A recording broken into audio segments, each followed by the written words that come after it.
Men were never supposed to find this place, and yet you're standing here. An abandoned nun cemetery, sealed for decades, not to keep people out, but to keep something in. Because the crosses are still standing, but the names? Scratched off. The records? Gone. Official maps? Wiped clean. And here's the part that should bother you. Every man who ignored the warnings came back changed, or didn't come back at all. You feel it the second you step inside. Something watching, something unfinished. They called it a grotto for prayer. Then it became a place of punishment. Nuns took vows of silence here, and somehow the silence got enforced. So ask yourself, if this ground was holy, why was it abandoned overnight? And why did powerful men bury the truth in stone, then erase the proof? Stay with me, because what you're about to see isn't a ghost story. It's the one secret the church never wanted you to dig up, and it starts with the grave that has no name, but shouldn't exist. Subscribe if you want to stay inside the investigation. The air itself feels heavy with the weight of that long-ago decree. There was a powerful reason that men were never supposed to find this place, and the devoted nuns of the order made absolutely sure of it, employing silence and thick walls as their first lines of defense against the outside world. This was a realm guarded by piety and paranoia, a place where the strict separation of the sexes was not merely custom, but a critical component of maintaining a fragile, dangerous secret that could never withstand male scrutiny or outside authority, reinforcing the enduring pattern of institutionalized isolation. It wasn't simply time that rendered this abandoned nun cemetery sealed for decades. The isolation was a deliberate choice, not crafted to keep curious people out, but to keep something volatile and deeply unsettling contained within the desolate perimeter. The sheer effort exerted to build high walls and lock iron gates speaks to a fear far deeper than simple property protection, suggesting that the true danger lurked not in the intrusion of the living, but in the unstable energy held captive among the forgotten dead. A pattern seen throughout history when powerful groups try to impose physical boundaries around moral failures. While the highest authorities of the church continue to officially designate this stretch of land as sacred ground, a place once blessed and set aside for devout rest, the local population surrounding the crumbling stone walls unanimously calls it cursed. And they do so for a devastatingly specific reason. Long before the records disappeared, the whispers among the local villagers always centered on unusual deaths and unexplained phenomena tied directly to the cloister, solidifying the evergreen tension between official doctrine and raw, palpable folk history. Do not be fooled by the familiar shapes of the stone markers, for these graves do not hold the remains of revered saints or beatified figures. Instead, they serve as silent mausoleums containing secrets that the powerful hierarchy of the Vatican worked ruthlessly to suppress and bury far deeper than 6 feet of soil. This enduring conflict between public sanctity and private truth highlights how institutional power frequently prioritizes self-preservation over genuine transparency, a dynamic as old as the Church itself. The local accounts and oral histories are chillingly consistent on this point. Every man who ever dared to ignore the persistent and genuine warning signs surrounding the site, driven by skepticism or greed, inevitably returned profoundly changed, scarred by a silent trauma, or sometimes they simply didn't come back to the civilized world at all. This deep-seated fear of the unknown perfectly illustrates the age-old human impulse to respect unseen boundaries, a protective mechanism that defines cautionary tales across every culture. The nuns who lived within these shadowed walls originally took stringent vows of silence, believing that their quietude would bring them closer to the divine. And yet the historical accounts strongly suggest they ultimately broke those solemn vows in terrible ways that were so scandalous or dangerous they had to be systematically erased from official history. Such breaches of the most fundamental rules underscore the profound pressures and hidden turmoil that can accumulate within highly restrictive environments, often leading to tragic, explosive consequences that institutional memory works hard to overwrite. If this unassuming, moss-covered grotto were truly the harmless, simple place of contemplation it was designed to be, there would be no logical reason for its exact location and very existence to have been surgically wiped from every official map, record, and architectural plan of the region. The intentional removal of its coordinates is a silent testament to a hidden history, a clear signal that whatever transpired there was significant enough to warrant a calculated, high-level excision from the documented world, demonstrating the lengths to which organizations will go to control the geography of memory. Many visitors claim that a tangible sense of profound, abiding faith still seems to cling to the cold stone of the chapel. But local legends warn that the ground here is equally saturated with the dark, spiritual residue of guilt, the deep stain of betrayal, and the lingering echoes of actual blood that once fell within those sacred confines. This juxtaposition speaks to the timeless reality that the spaces where human passion and devotion are most intense are often the very same places that host the deepest conflicts, betrayals, and ultimately, tragedy. The very existence of this isolated, overcrowded cemetery is the strongest possible indictment that something inside those severe convent walls went catastrophically wrong, spiraling far beyond the boundaries of simple piety or administrative failure. Cemeteries are typically markers of lives fulfilled, but this one acts as a lasting memorial to a disastrous breakdown of order, discipline, and perhaps even morality itself, echoing the historical truth that profound institutional secrets often leave unavoidable physical evidence behind. While the stone crosses themselves remain starkly intact, standing testament to the Christian devotion of those interred, the official records documenting the identity of who exactly is buried beneath them, including names, dates, and causes of death, are completely and mysteriously gone. This deliberate lack of documentation transforms the resting place of individuals into a nameless, faceless repository of a collective institutional trauma, confirming that paper can be erased much easier than the physical presence of death. For decades, the severe regulations effectively barred any men from approaching this private, female-only place of rest and penance, a rule strictly enforced until the relentless pressure of time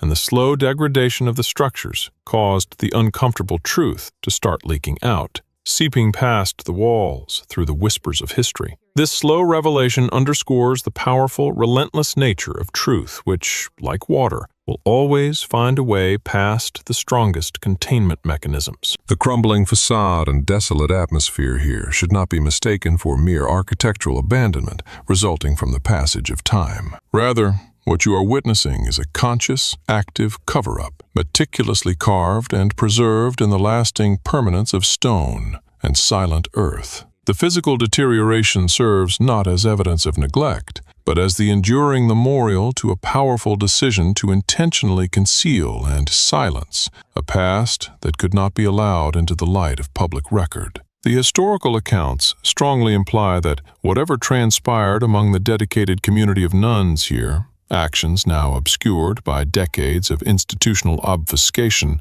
was so severe and far-reaching that it fundamentally violated sacred religious vows, transgressed established civil law, and necessitated a powerful, multi-generational effort to reshape history itself. This demonstrates the profound cultural fear surrounding secrets that challenge the fundamental moral authority of a governing body. If the conventional wisdom that peace truly lives in cemeteries were universally true, then it becomes impossible to rationally explain the phenomenon that absolutely no one, not the religious, the skeptical, or the indifferent, can bear to remain within this perimeter after the sun drops below the horizon. The collective inability to stay highlights that the energy residing here is not one of gentle rest, but of volatile, unresolved agitation, a chilling example of how certain places seem to defy the logic of human comfort. The small, secluded grotto carved into the hillside was originally intended to be a simple, intimate space reserved exclusively for private prayer, silent meditation, and spiritual solace,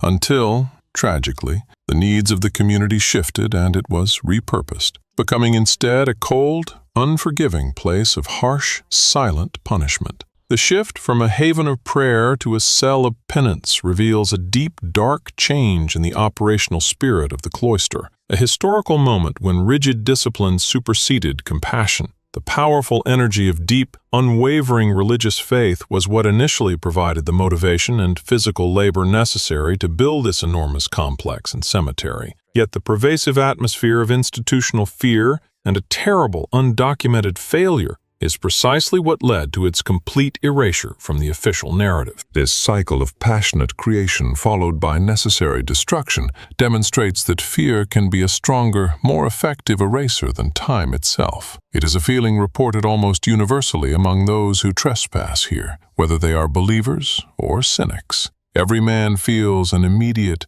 visceral sense of unsettling awareness the moment he steps inside the outer wall. An overwhelming sensation of being silently and intensely watched, suggesting a presence that is deeply rooted and inherently unfinished in its purpose. This psychic weight is the burden of unresolved history, forever trapped in the physical space of its genesis. These particular nuns did not simply die of natural causes. They systematically disappeared from every official chronological ledger and demographic record kept by the diocese, render them ghosts to the bureaucracy. But their physical presence remains undeniable, evidenced by the lines of cold headstones driven into the unforgiving ground. The official deletion of their identities underscores the reality that institutional erasure is often a direct precursor to physical internment, making the truth harder to access. For reasons that have never been satisfactorily articulated or explained to the public, the highest echelons of the Church definitively abandoned this remote site,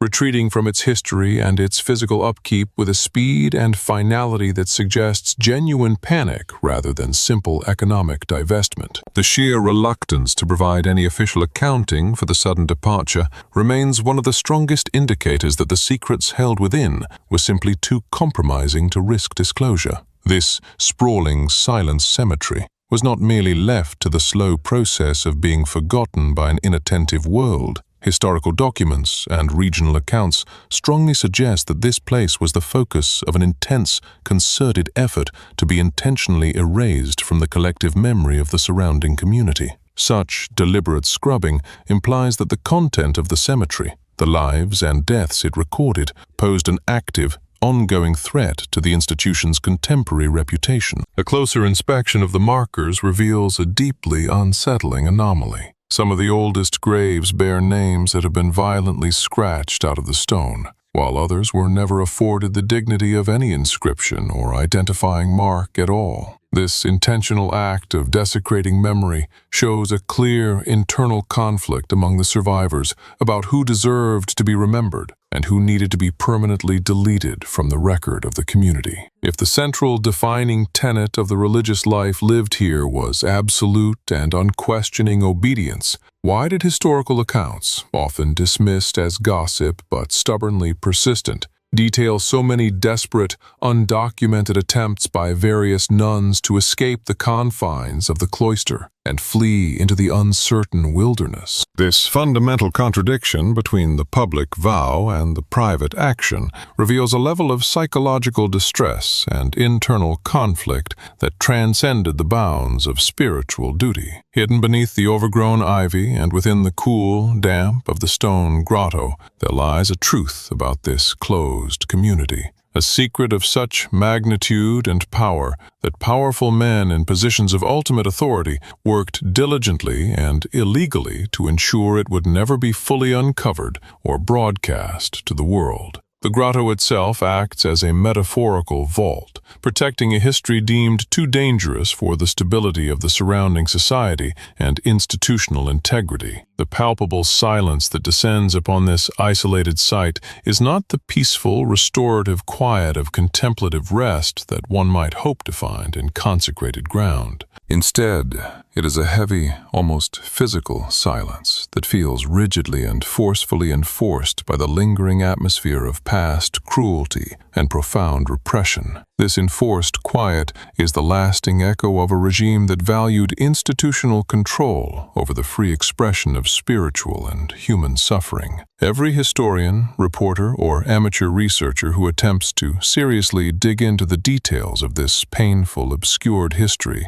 inevitably hits the exact same impenetrable wall. A complete lack of official documentation, systematically organized gaps in the archive, and a frustrating pattern of denial from all relevant authorities. This consistent barrier proves that the cover-up was not haphazard, but a meticulously executed institution-wide effort designed to stonewall any investigation indefinitely. This place offers an unnerving, palpable answer to one of the most enduring, fundamental questions that every man asks about closed institutions. What really happens behind those towering, locked doors when no outside authority is allowed to witness the private actions of those in power? The atmosphere here serves as a grim artifact of the inevitable failures, excesses, and human tragedies that occur when power is absolute and secrecy is institutionalized. They preached the virtues of divine forgiveness